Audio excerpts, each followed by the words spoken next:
Este podcast llega a usted por cortesía de la Confederación Patronal de la República Mexicana, www.coparmex.org.mx. Amigos de Coparmex, este mes se cumplen 16 años de dos eventos que han marcado la historia reciente de nuestro país. La entrada en vigor del Tratado de Libre Comercio de América del Norte y el surgimiento del movimiento zapatista en Chiapas. El México de hoy y sus grandes retos no se entenderían sin la influencia de estos dos acontecimientos. Con el Tratado de Libre Comercio, México se insertó en la dinámica económica mundial y dejó atrás un modelo de desarrollo basado en el proteccionismo que predominó en los 70s. Para muchos era nuestra entrada a la modernidad. Sin embargo, la aparición del Ejército Zapatista de Liberación Nacional fue una muestra de que en el país existían viejos problemas relegados y sin atender. No todos los mexicanos estaban de acuerdo con la apertura comercial y el nuevo modelo de desarrollo que se planteaba.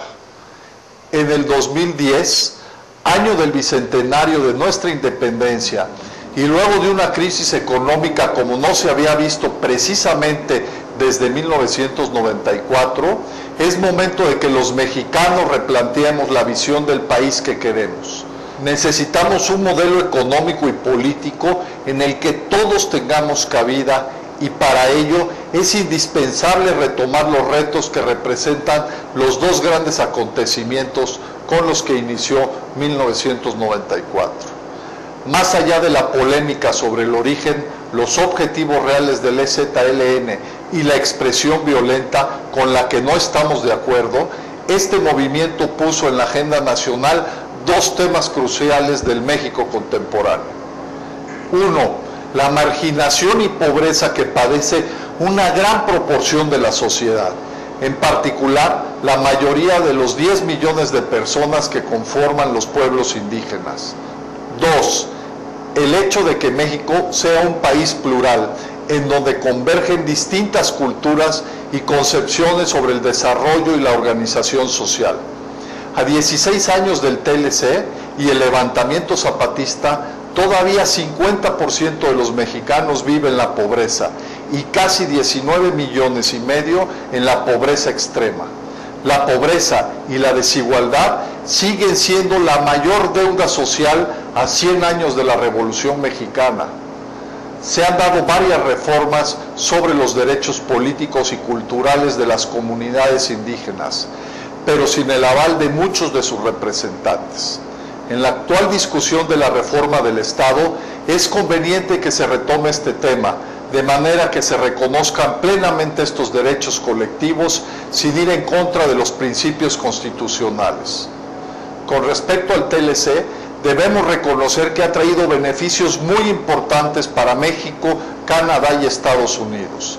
A 16 años, el tamaño de la economía de los tres países se duplicó, el comercio se triplicó y se han creado 40 millones de empleos en la región, para una población superior a 440 millones de personas. México se volvió uno de los mayores receptores de inversión extranjera directa del mundo, al absorber más de 160 mil millones de dólares de sus dos socios en estos 16 años. Además, se convirtió en una potencia industrial y exportadora.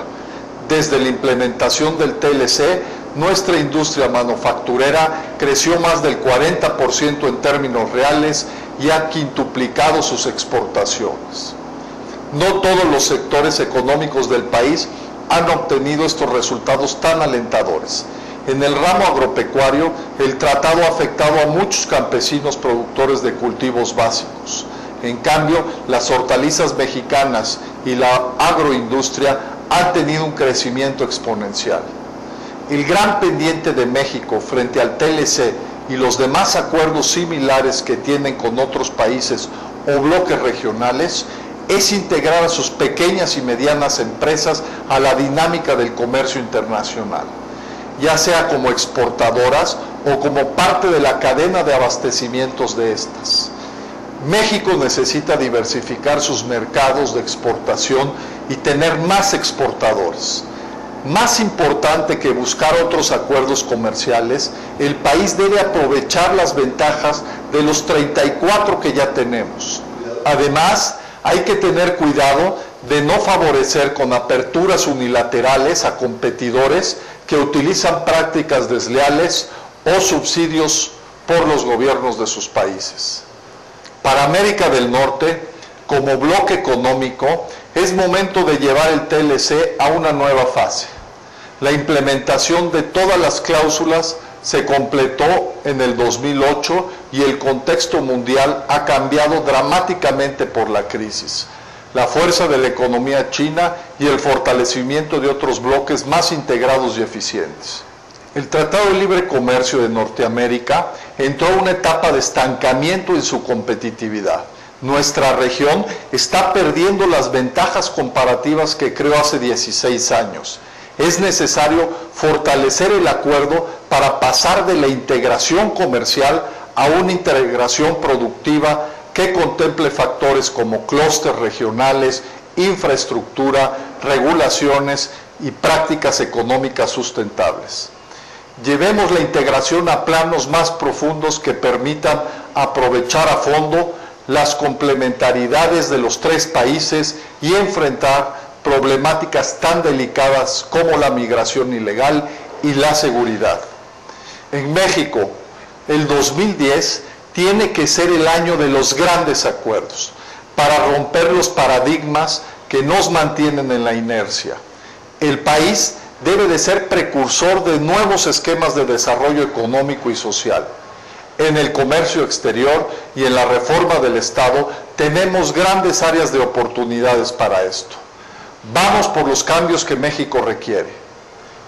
A toda la familia Coparmex les pido de la manera más encarecida que hagamos un esfuerzo para apoyar a nuestros hermanos de Haití. Muchas gracias y un saludo afectuoso.